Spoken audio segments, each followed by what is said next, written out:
this might feel a bit familiar to you. You've been here as Londoner many years. This is our stop though for Buckingham Palace. Have a look on the left hand side, that's all we're going to see the palace grounds in a moment on the bus. By staying here, you are effectively agreeing to see nothing more of the palace. You're going to see it, hop off here, walk around the corner, take your photos there, and come back to the same spot. No? Good.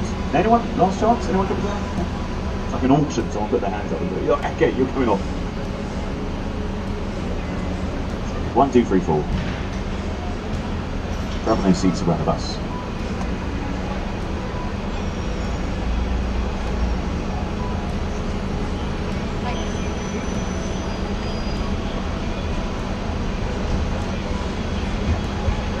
So, moving vehicle now, guys and gals, hold on very tightly as you grab those seats. Welcome, welcome, welcome.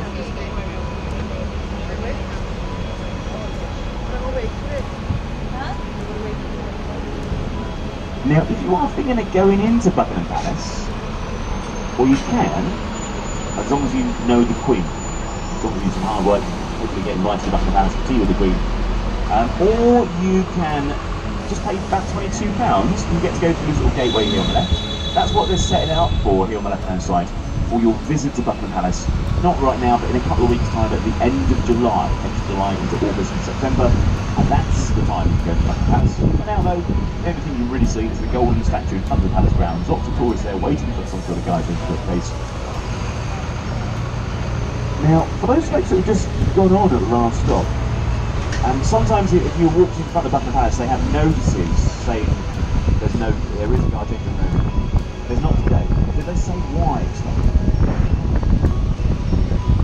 Practice it for some sort of other event, some sort of maybe, I was going to say presidential visit, but Spain could be visited in a week's time. So that's the reason why there's no guard change today. I was saying that earlier on, I do know 1 or 2 things on this tour of us today. Now, one of the 2 things will keep you safe and sound here on this bus.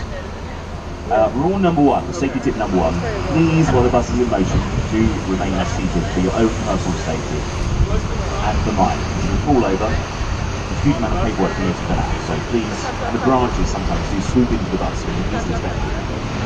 Also, another bit of safety advice for you, please keep your arms inside the bus. Elbows are fine, that's fine.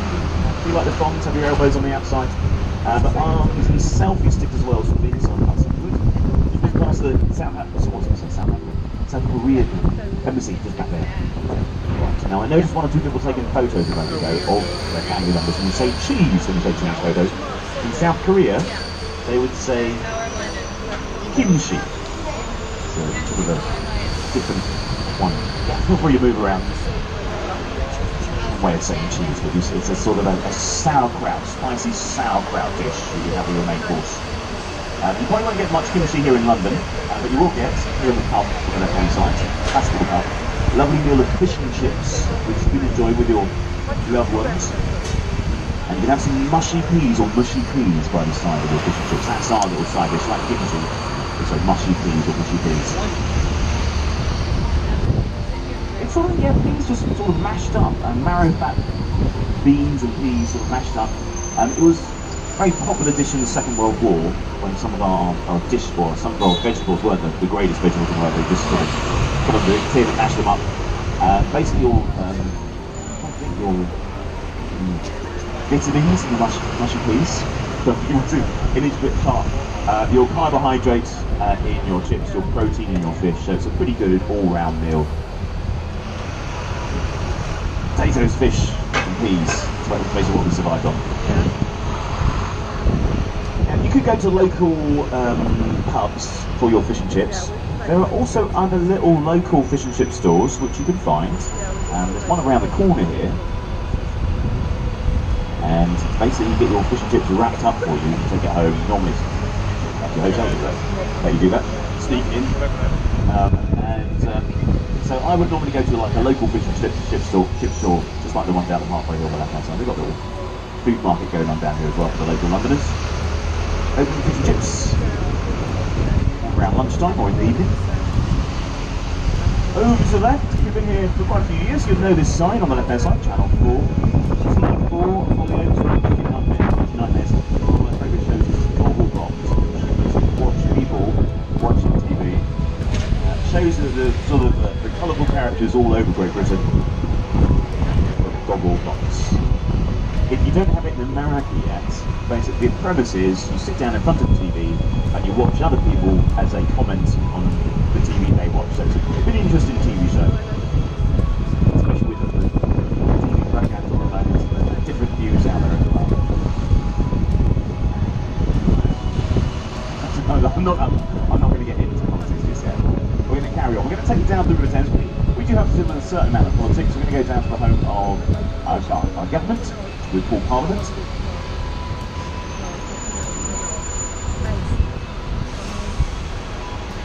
And then home to our spiritual heart of London, Westminster Abbey.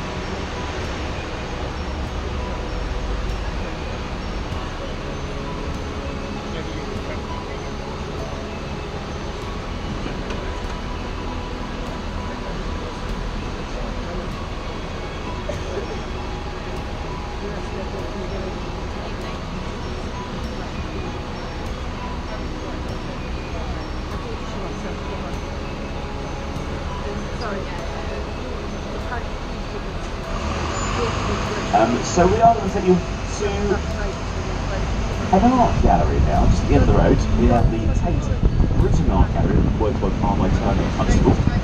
The Tate Britain Art Gallery, though, used to be a prison known as Millbank Prison. Lots of individuals who maybe committed crime, or I'll rephrase that, might have been from Australia plus. Someone from Australia? Yeah, well, welcome folks from Australia. Now, we used to have a prison around the corner, and individuals who were trying to feed their hungry homeless family, stealing a loaf of bread, were punished by being sent to Australia. Some of them had not committed any crimes, they were just in the wrong place at the wrong time, and had terrible injustice. Maybe they started trade unions, so thank you for standing up for our rights of workers, starting trade unions. Punishment by being sent over to Australia.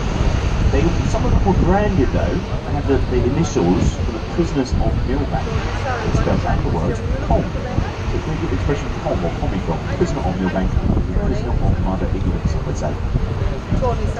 Here on the right hand side, we have the River Thames, 215 miles of wonderful Coolidge River. And we have a cool place for the deck chairs to use. No problem. First time I've seen these ones, so I'm going to have to hire them, I would imagine. Check the press and jacket down there. On the gardens here on the right hand side. Sometimes you have reporters on the outside, on the gardens here on the right, reporting about political events within Parliament or TV cameras. And on the right, or maybe a few more buttons to the left. Please do get yourselves ready for Westminster Abbey coming up in a moment. If you want to go in there for a tour, it is open today on a Friday until about 3:30, so you can go in there pretty much right now until 3:30 this afternoon, and it will reopen for church services around 5 o'clock. If you just want to listen to the hymns and the carols and the services, 5 o'clock for that church service for free, and the rest of the time you'll have to pay for it during the rest of the week. Your tours inside. It is a fantastic place to go though, very historical. It dates back to 960 as an abbey. It was consecrated as the Royal Collegiate Church of St Peter's in the West back in 1066. And it's where William the Conqueror is crowned on Christmas Day of 1066. We call it an abbey, but it's officially a great big church. The Royal Collegiate Church of St Peter's in the West. We've taken money from that church, apparently, over the years, to give to St Paul's. Because we get the expression from robbing Peter to pay Paul, to have one hand in one church to give to another.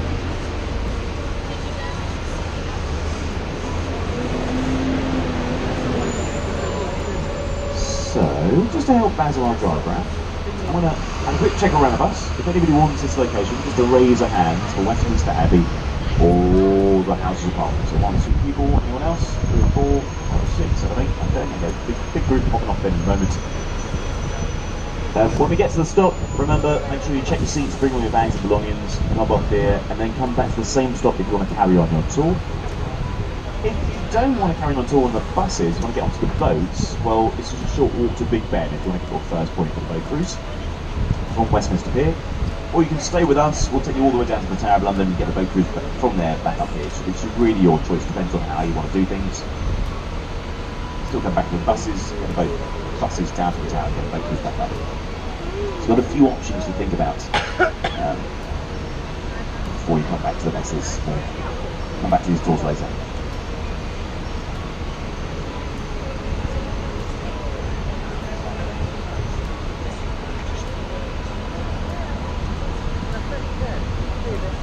You'll walk into the Abbey and you'll see the tombs of Sir Isaac Newton, the individual who sort of created gravity, just kept us grounded out of thin air, just said, yes, let there be gravity, and there was.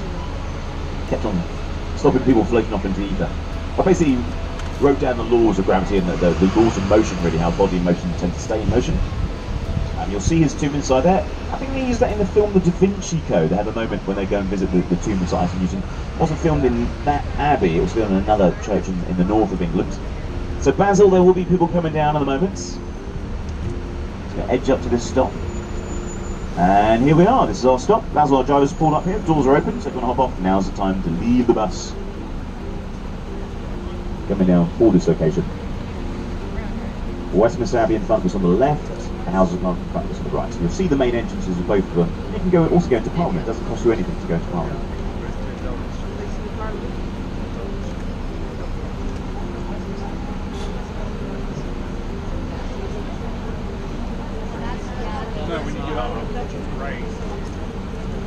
If you are going to go to Westminster Abbey, have a chat with them, and if there's a special tour you can go on with a guided member of staff, about £3 extra, it's definitely worth it. One of the vergers, one of the members of staff, they look a bit like Snape in the Harry Potter films, these big black cloaks wander through the Abbey grounds.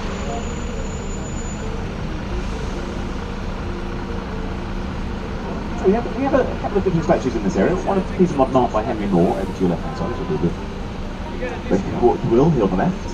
You can see more of his artwork over in the Tate Modern Art Gallery. And a quick glimpse to the right for a lady who would have been very active about 100 years ago, Emmeline Pankhurst, helping women to get the vote here in the UK. Famous Suffragette sisters, to form the Suffragette movement, of course. Deeds, not words, was the motto for the Suffragettes. So you've got to get out there and campaign, and you know. So they had the phrase, it's only the squeaky wheel, squeaky door that gets the oil. So you've got to make a little bit of noise and take action into your own hands. Well, physically change the world. So which they did about 100 years ago. And it's coming up to the anniversary of women being able to vote here in the UK, 1918. If you're a 30 or above, you're eligible to vote. I think in 1928 it got changed to everyone at a certain age could vote, just being 30 or above. Because it is the anniversary coming up next year, we are going to have a female character, suffragist, erected in Parliament Square, Millicent Fawcett. You'll hopefully hear a bit more about Millicent Fawcett over the next year. Do get your cameras out though, ladies and gents. Beautiful views on the right hand side. Members of Parliament open up their windows and allow a bit of fresh air to blow through. It's probably not the ideal building to work in, probably doesn't have the best air conditioning system on a really hot day, so people flinging open their windows to allow a little bit of fresh air to flow through those corridors of power. Corridors that you can visit. It doesn't cost you anything to go into Parliament, as long as they're not working. I'm sorry, I'll rephrase that. When they are working, it's free to go into. If they're not working, if they've got a holiday or the weekend, then you'll have to pay for the privilege of going on a tour within Parliament. But throughout the rest of the week, you can actually allow to wander through there, head held high, ask to speak to your member of Parliament. If they're not too busy, they'll hopefully come and have a chat with you about what your issues are.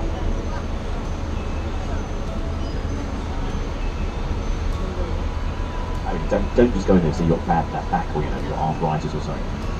You're fed up and you want some ideas, not Trish or some sort of agony aunt in the newspapers, but some sort of serious issues with maybe your council, and that you think the Member of Parliament can help you with those different issues. So we also have a couple more statues in this area. King Richard I, Richard the Lionheart, holding a sword in the air. A sword that wasn't just used for ceremony, it was actually a sword he would have used in battle, going down to the Holy Lands and having crusades. It was during his time away from this country that the legend of Robin Hood developed. Robin the rich and giving to the poor. And the story of Ivanhoe also developed with the time, or set in the time period of Richard I. Sorry? Going back in time about 500 years, and you have this corner, this segment of the building on the left, part of Westminster Abbey. And this segment, the Henry VII Chapel, with the stained glass windows, which you'll see have beautiful colours on when you're inside and the sun is beaming through. Part of it was damaged during the Blitz in the Second World War. You might be able to see some newer stone, so some of the paler stone might have been restored, might be completely sort of removed and restored because of the Blitz damage, or just because it's so historical. But we've effectively copied this part of Westminster Abbey and then pasted it, like you do on a computer program, pasted it across the right hand side with this building on the other right, which was built much later, around the 1840s and the 1860s, this version of Parliament. So it's been copied and pasted from one side of the street to the other after a huge fire, not the Great Fire of London, 1666, but another big fire of Parliament around 1830 or 1843. Pretty much the whole thing burnt out, and then we rebuilt it with a massive clock tower, which you'll see just on this right. This is Big Ben, hope you all say. It comes to the right hand side. About to strike, we should be here in about 3 minutes time, hopefully, when it does strike.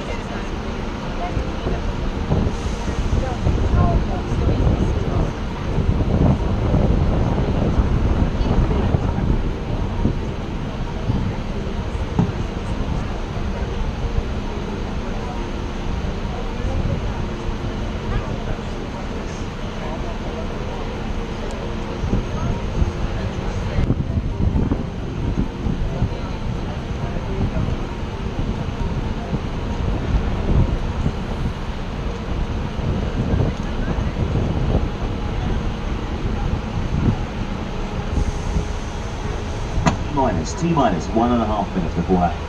Before you physically hear Big Ben, I'm gonna explain a bit to you, something that even I was a bit shocked of when I first started as a tour guide. This clock tower, most people call Big Ben, it's probably in your guidebooks as Big Ben, but it's not.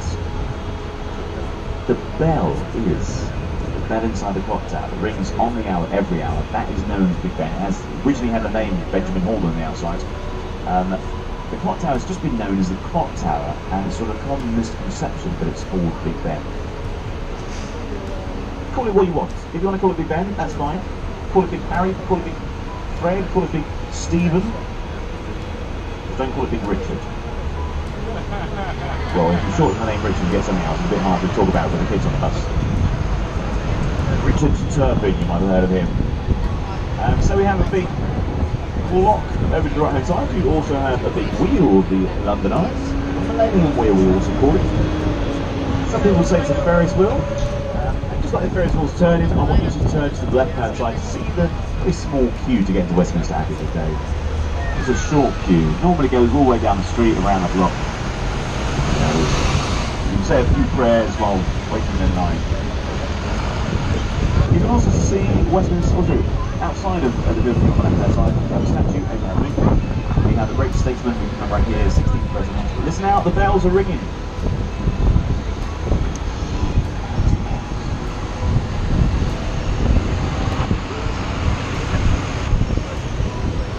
Now we'll keep on listening.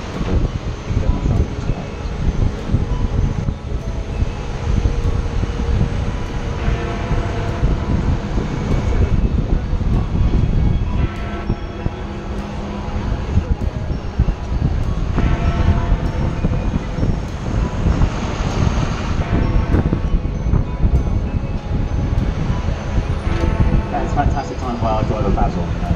So skillful, that guy.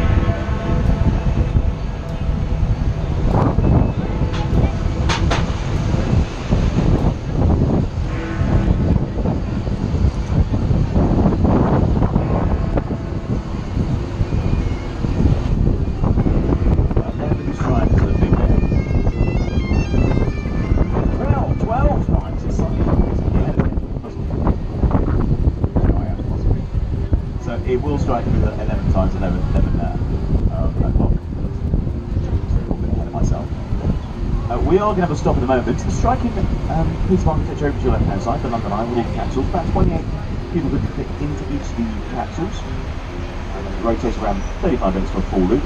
This is going to be our stop for it though. I can sense we have a few people maybe possibly hopping off at the stop. The London Eye, the London Aquarium, the London Dungeons. You want to do the Dungeons? London Dungeons? Yeah, the lady at the back of us in the Dungeons, yes, well done. You've volunteered your whole family. Come down, yes. You know who you are. Your family rising up. No? Maybe next time. No one hopping off for this one, Basil, a driver, it seems. No one can go.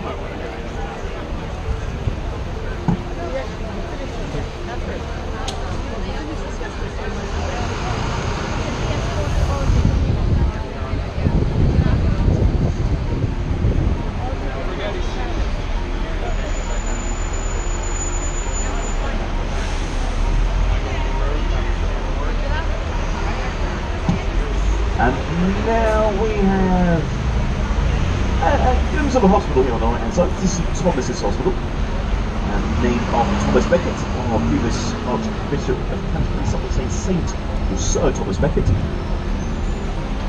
He was canonised, he was made a saint after 4 of Henry II's knights rode down to Canterbury Cathedral.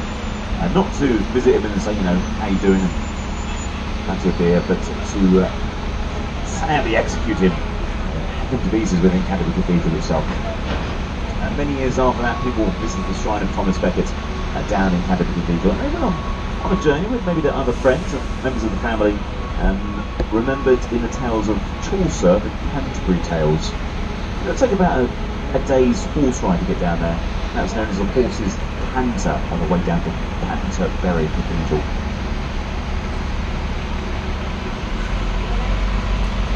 Florence Nightingale, also the third school of nursing within this hospital here on the right hand side of us. With some pretty strict rules, I have to admit, and they still follow the rules for the rest of this, or for this very day. The first rule, the big checklist you have to fill out when they're about to perform surgery, is the doctor sober? Well, yes, ticked off, the doctor is sober. Has the doctor washed his hands or her hands?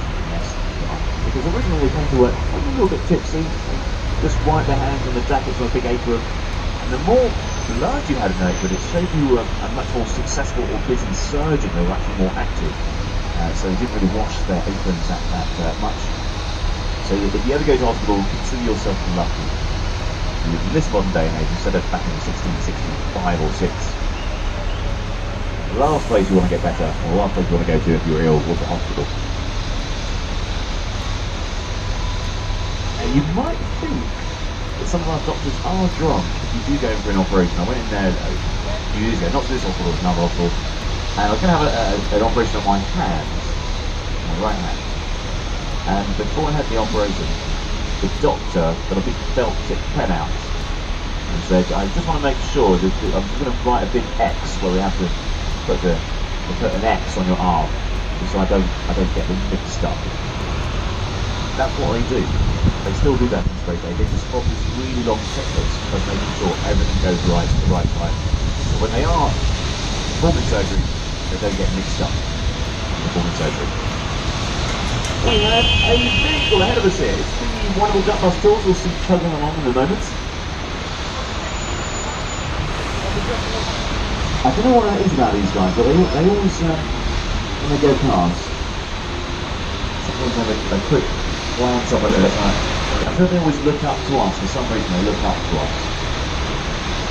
Maybe the people on the ground also look up to us as well. They used them in the Second World War as amphibian aircraft, not brightly coloured yellow, of course, but with camouflage. So it's sort of an invention maybe by the boffins that worked in our military intelligence. Think of Q in the James Bond films. Down land into water, back to land again.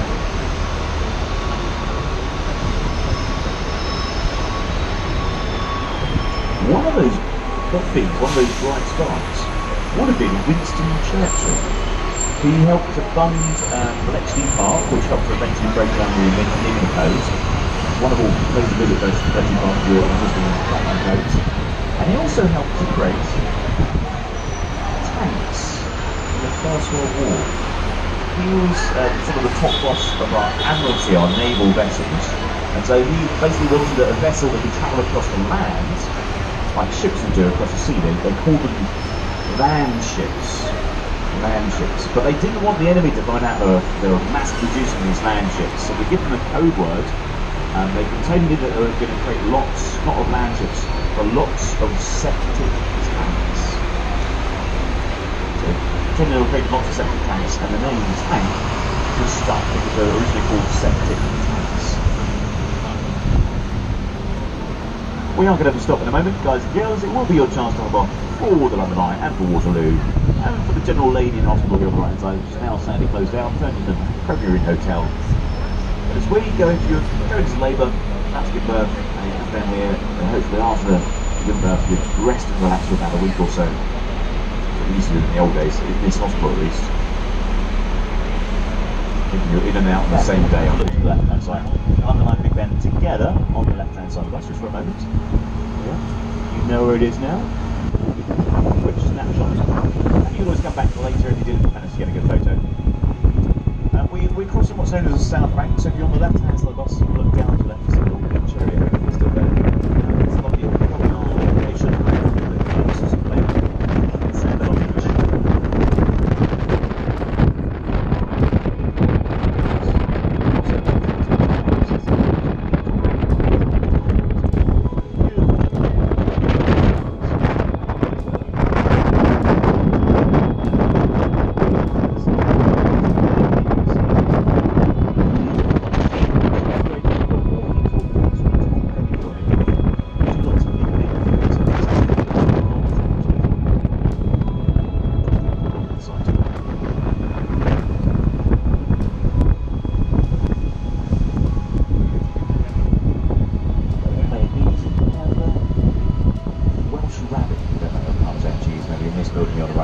Somerset House.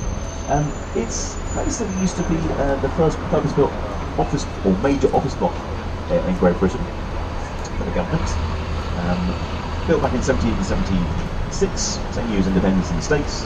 And you could also find out who your ancestors were.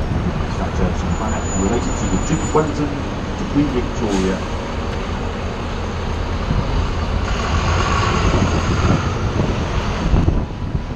Maybe to a king of some sort, to the Lion King, which later is here.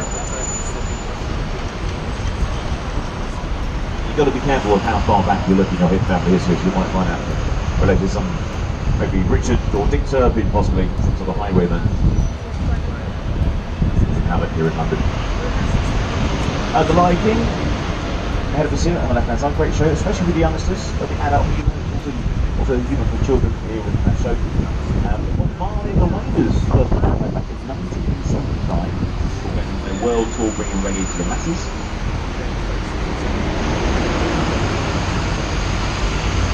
And we are going to stop coming up here. This is going to be your chance to hop off the Covent Garden and the Aldwych. If anybody wants to hop off for this area, make some noise now. Raise a hand or head on down those steps. I think there are a few lovely people hopping off for this location, Covent Garden and the Aldwych. So that's all on the steps at the moment coming down.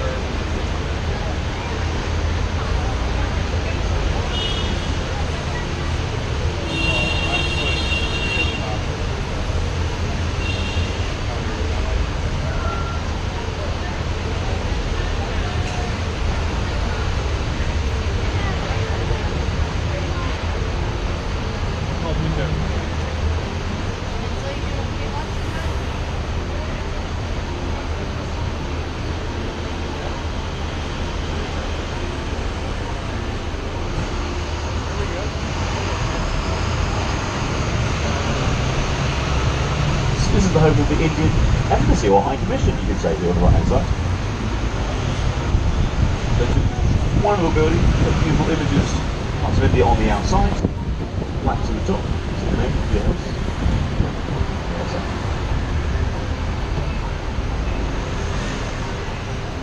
The buildings in this sort of semicircle here, built around the early 1900s. We also have the Australian Embassy around the corner with the Australian flags on the outside, along with the Indian flags behind us.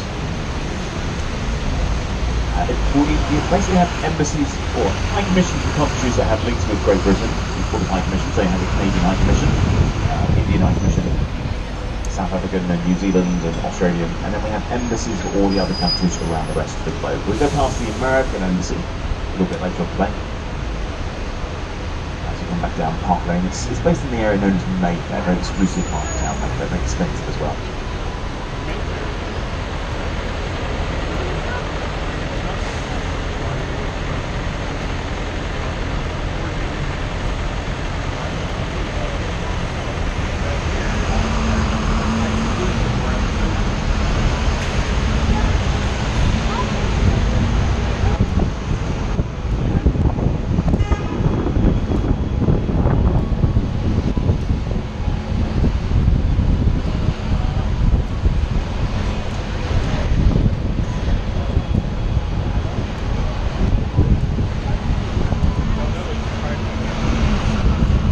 Just behind us on the right hand side, for those folks from Australia, that's what embassy is, the Australian High Commission on embassy, just behind us, which doubles up as Gringotts Bank in Harry Potter Field, please. Gringotts Bank, there, at the bottom of the stone. Quick glimpse on the right hand side, you'll see stone damage on the walls here, or damage on the stone on the walls. That's the Blitz, that's the shrapnel marks on the Blitz in the Second World War, and that's the only building we'll go past today. On these buses, you'll still see damage in the Blitz in the Second World War. Everything else has either been restored, that we'll see on the tours, or rebuilt, or removed possibly. The church was totally gutted. Only the walls remained standing, and the only, we had all the windows melting with the ferocious fire, the heat of the fire, the roof caving in, all the seats inside burnt. It's been kindly restored with the help of the Royal Air Force. If you get a chance, do pop into these little gems, these little churches. You'll find out so much warm out local London life, and it's a nice cool, calm environment, and 10 or 15 minutes peace and quiet to yourself. And you can also pick up some tea here on the right hand side, a peaceful location to get your classic tea. This is Twinings. Now, people have been going in through that doorway for the last 300 years. The same shop, buying the same products, from the same family for 300 years, since 1706. Quite a nice cup of tea. So if you want some packaged tea with your loved ones back home, a little present for them, a nice sort of display package or case, then you can go back to that store. It should be open pretty much throughout the rest of the week, even on Sunday, for Twinings tea store.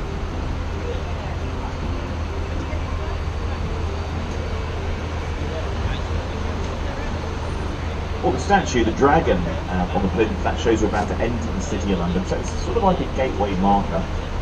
On this side you have the City of Westminster, so this is a new modern city with the bars, cafes and restaurants and theatres.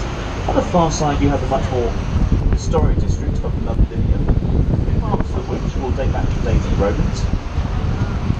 Before this monument we used to have an archway here, which had the heads of traitors and pale on spikes. That's just a basic symbol, so if you're going to enter the City of London, you must feel the best behaviour, otherwise,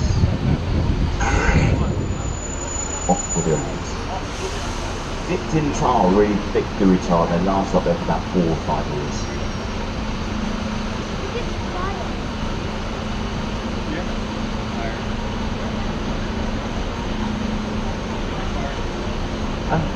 Looking on the right hand side, pretty historical, goes back about 400 years, 1610 to the Prince Henry group. I'm not too sure what the flag up there is called, the yellow and the red one.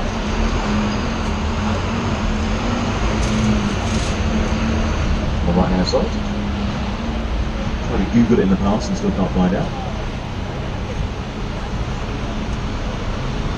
And in fact, that's a good sort of gives or example of the architectural style.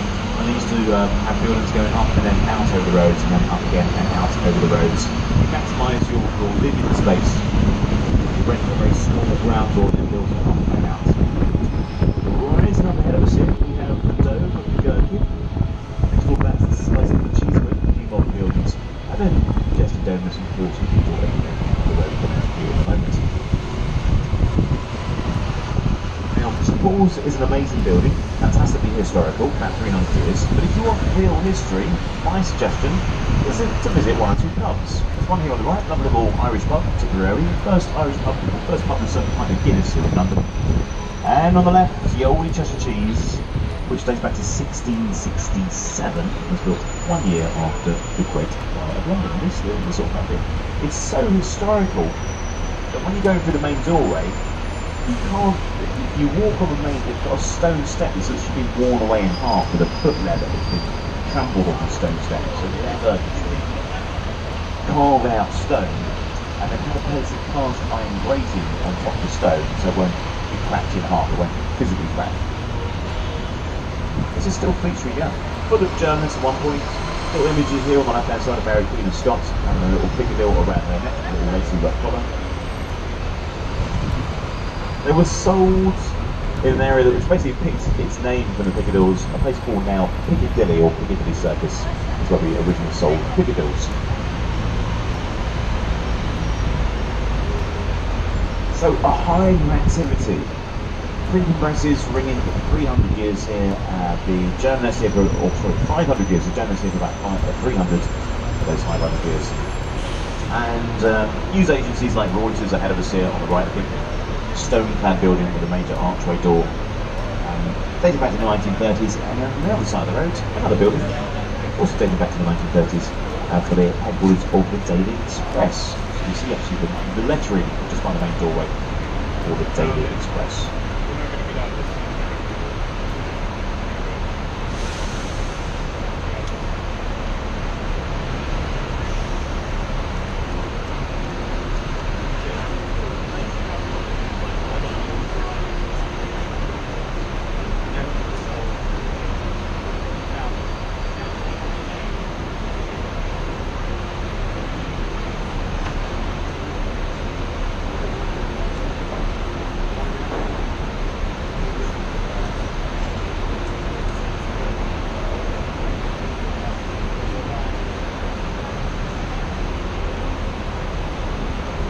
That burnt down much of London.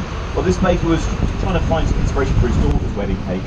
Couldn't find it anywhere until he went to the pubs, ended up in the gutter, woke up in the morning and saw a church spire, which you'll see if you look where I'm pointing, just back there. You'll see the church spire right now. That's the inspiration, they say, for the first ever tiered wedding cake. Church of Suffragette. The only tears you should really have at a wedding.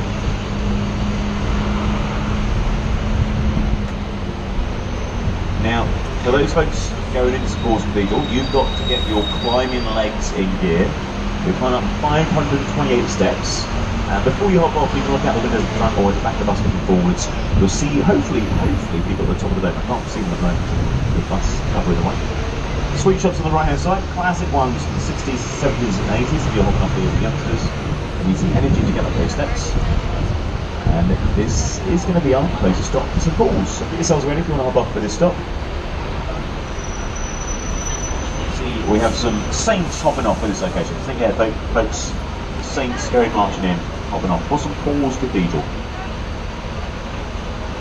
Taking all your bits and pieces and those famous kids packs as well. Make sure you get hold of those kids packs.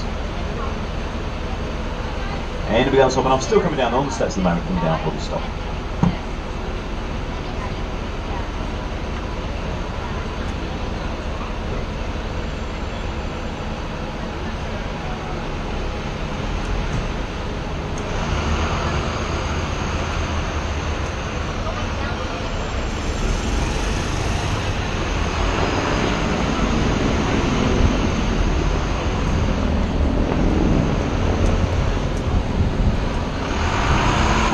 So we're going to continue our journey. St Paul's Cathedral, you might remember from back in 1981 when Lady Diana Spencer walked up those steps with that long white wedding dress, flowing down behind her, walking as a lady. It's an image that I remember as a young soldier.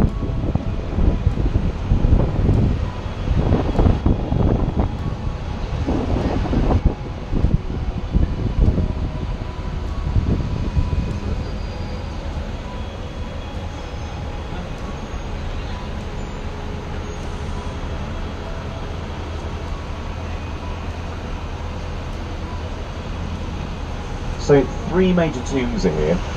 Oh, actually, before we talk about the tombs, there's a bridge on the right-hand side. It's called the Millennium Bridge. It will take you across to the Tate Modern Art Gallery, and it was also used in the Harry Potter films, Harry Potter and the Half-Blood Prince. It gets totally destroyed, the first one, I think. It's just on the right. But it also had a very strange wobble. Thousands of people walking across that bridge today. And when it first opened, 1,000 people walked across. Thousands of people started to wobble all at the same time. Basically, it had a bit of a shake. There was 2 outfits for it, and I think they each relied on the other person to think about the people walking across. Synchronous lateral excitation. So it doesn't just happen to this bridge, there is a technical term for it, and it has happened to other bridges around the globe. And so when you have an army, or maybe a battalion, marching across a bridge, they normally have to break step, otherwise the bridge will start to sway and twist. Closed down after 2 days, and they were the best engineers there to fix it straight away, and they took 2 years to fix the wobble of the bridge. I think that also involved a few holidays to check out other bridges like in Hawaii or maybe in the south of France. Well, to Hawaii possibly. It's been up there for the last 17 years, so I want to fix. Hopefully it's fixed for a long time. For those folks at the back of the bus, have a look over your left shoulder. You get a fantastic view of St Paul's Cathedral. You might even be able to see the people right at the very top of the dome. 528 steps they've climbed up to the Golden Gallery to get the spectacular views at the very top. And that's what you would have done as a volunteer during the Second World War. You'd actually head up there with a couple of buckets of water, maybe a little towel soaked in water. You would be out there waiting for the aircraft, the aircraft that you fly across, waiting for them to stop their payloads, their incendiary devices, and then you would be there to try to put out those incendiary devices that landed around the cathedral. So very brave individuals. Those heroes with grimy faces, when you would call them. You would have saved basically supported people for your enjoyment and for the people of the world really to enjoy, hopefully, just behind us.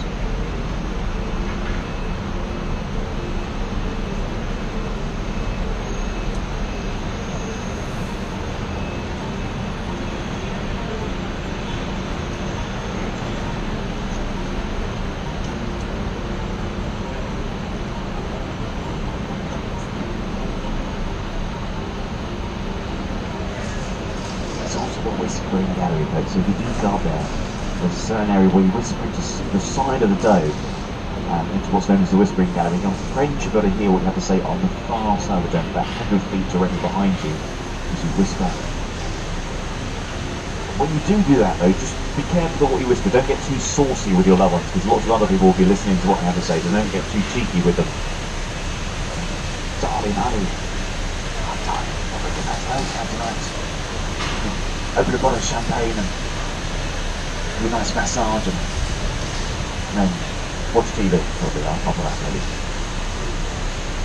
Most people just whisper, "Can you hear me?" And your friends will say, "Yes, I can hear you. Can you hear me?" And saying goodbye to St Paul's Cathedral, an amazing piece of architecture. Consider it was built without any computers, without any major steel frames, just with the knowledge of one great mind, Sir Christopher Wren, and he wanted to remap the whole of London. He wanted to create wide Italian boulevards, get rid of these tiny little alleyways or streets like Bread Street on either side of us.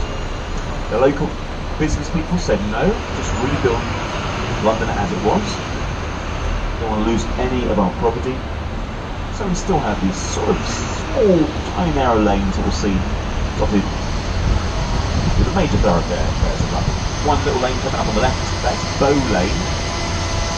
If you're born within this area, next door to the church bells of St Mary le Bow, you can officially call yourself a true Londoner.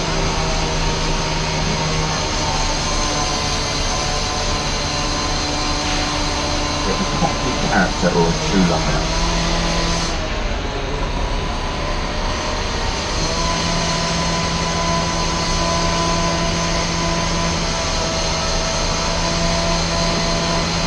You might be able to smell that really nice, almost taste it, this wonderful smell. Sorry about the noise and the buzz saws there. That is a smell of money, folks. Wafting through this financial district, you can almost tactile, you can almost feel it, so overpowering. Might be garlic as well, a bit garlic.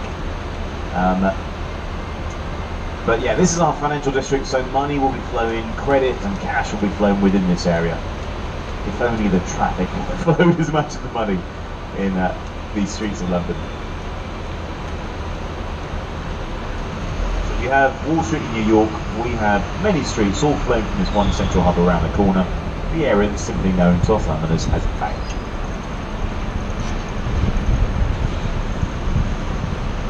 Now there is a stop around the corner, by the way. It's a stop for the Bank of England. So if anybody wants to hop on for this next stop, just let me know now. We'll pull up for you and drop your fare safely and soundly for this next stop. So there will be a family coming down in a moment at the next stop for the area known as Bank.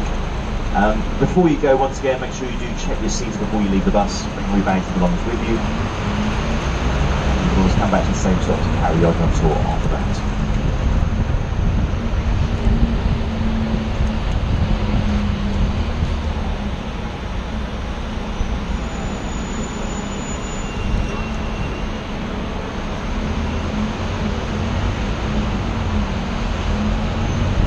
Might be hopping up here, wandering down some of those little side alleyways and pathways to find new gems, new experiences.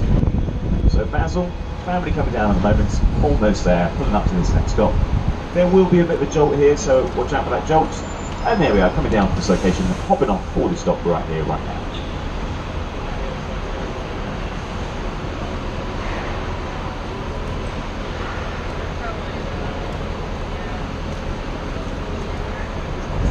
When they were building it though, they found a Roman temple on the site, just underneath the ground. They just had to dig down their foundations and discovered, why that? A Roman temple.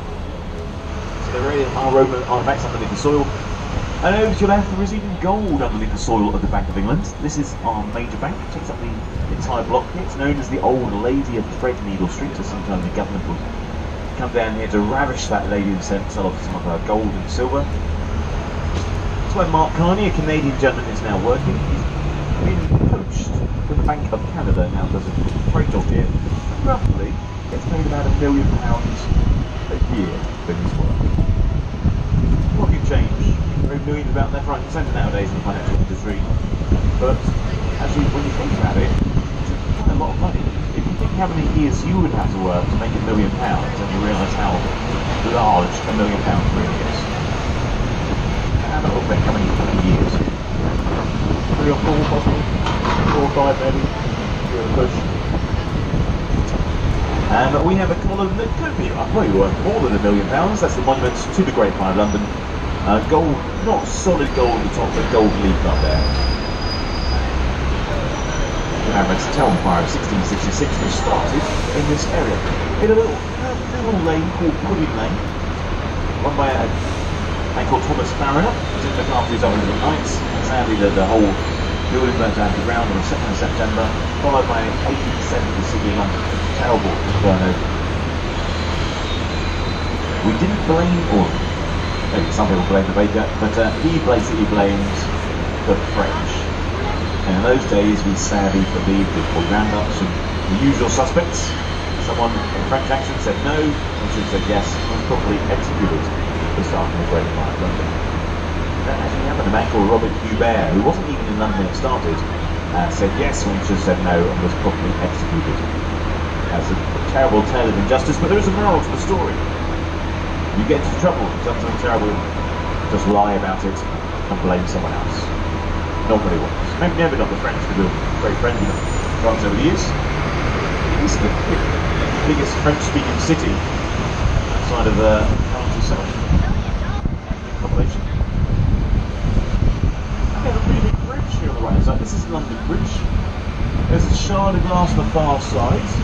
You also have Barrow Market, which is up in sort of in action once again, up and running. And Barrow Market on the right hand side, great fresh produce for your food, and then a little bit of sliver of the monument up to the right hand side to the Great Fire of London. And we're going to have a stop in a moment for this general location. So we do want to hop off either for the Shard, for London Bridge, for the Borough Market, for the Monument, or for the big hunky building up to your left hand side, the walkie-talkie. Then you can hop off at the next stop, but just raise your hands, make some noise if you want to hop off, or downstairs, press buttons around the bus in advance before we get up to this next stop.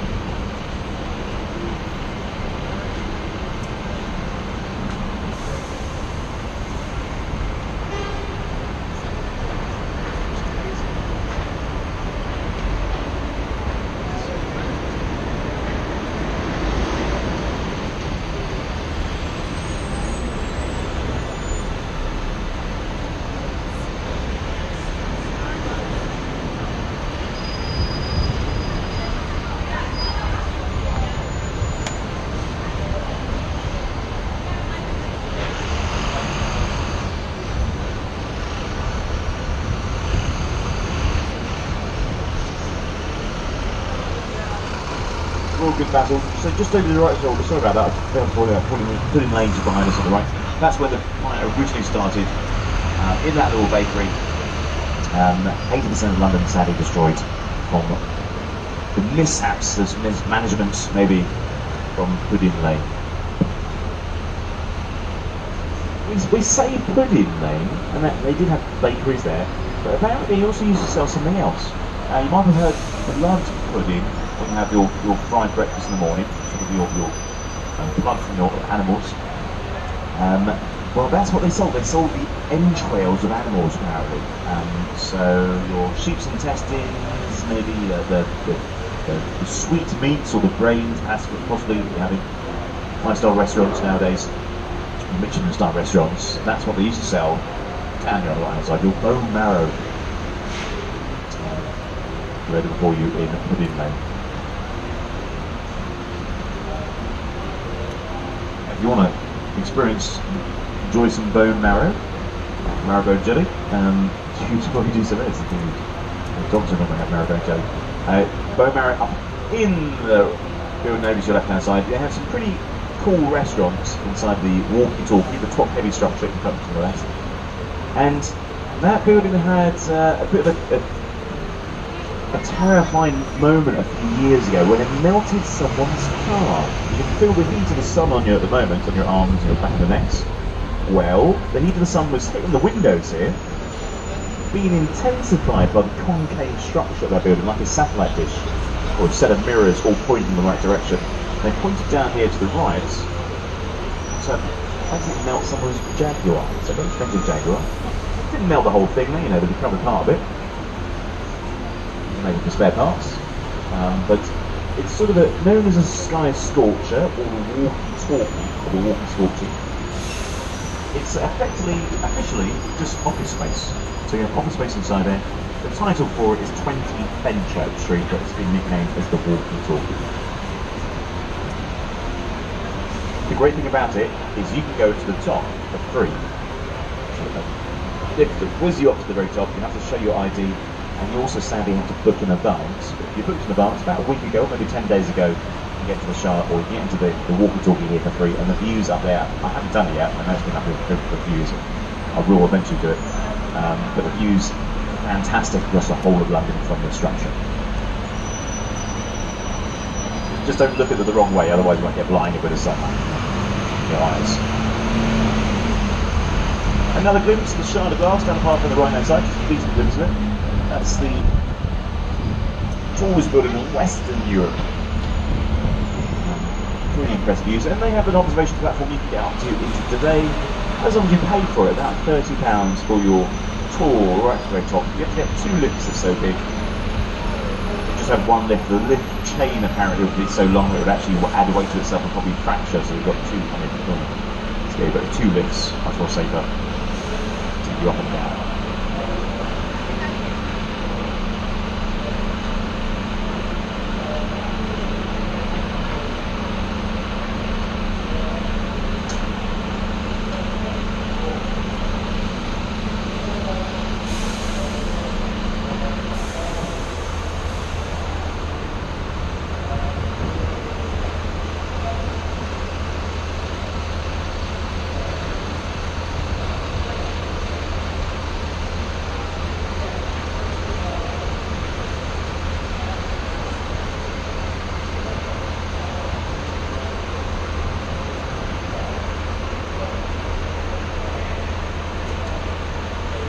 Tower of London coming up at the end of the road. That's one of our major tourist districts, great for local Londoners, but also for visitors from different parts of the globe. And the great thing about it is the people inside who live there, it is still a working tower, people do live inside, and the people who live there are the guards, the ground jewels, the young warders. They have retired from the army after 20 years, I shouldn't maybe say that, they've been in the army for at least 22 years, army or Air Force, and after that hard work, they've sort of been shown they're reliable individuals, they have a medal of good conduct, and then they get to guard the crown jewels and live inside the tower. Very knowledgeable individuals. They've seen a lot of action over the years, and they have huge booming voices. I don't know how they do it. Maybe it's just 20 years of shouting on the military parades, but they will take on a walking tour inside the Tower of London. It could be maybe 100 people in front of them, but they'll still command your attention perfectly when you go on those walking tours inside the tower.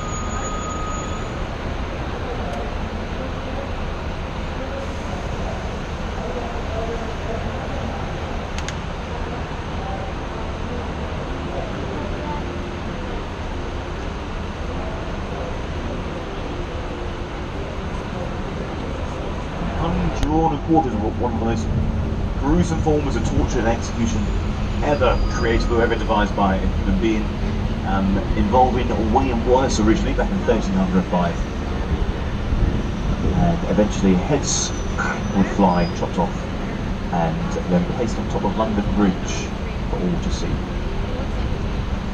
And if you were maybe just executed because of stealing a loaf of bread, your body might have, or maybe being a highway robber, your body might have been laid not to rest, but to be collected here on the right hand side in this church, all hallowed by the Tower. And it's where William Penn was baptised. 1644, William Penn. And painting a pretty picture without a pen, but with a paintbrush. Tower Bridge over to the right hand side. City Hall on the far side of the Thames, that's where Sadiq Khan, powerful individual indeed, now works. And you can see one or two people having a bit of a rest around by the tower at the moment. This is indeed the Tower of London on the right hand side of us. Built on the orders of William the Conqueror back in 1078 to intimidate and oppress the local population, and also defend London from anyone sailing along the Thames and trying to destroy this city.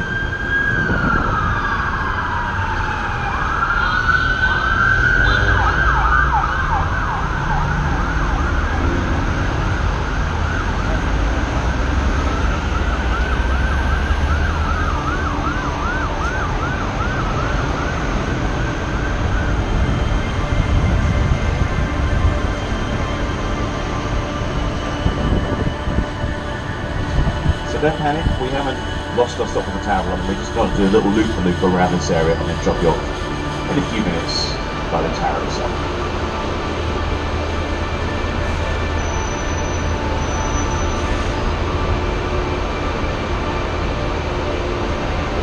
So almost there. Get yourselves ready. This will be it, folks, for the boat cruise straight ahead on the left. You cannot miss it, I guarantee it. You'll get there in time.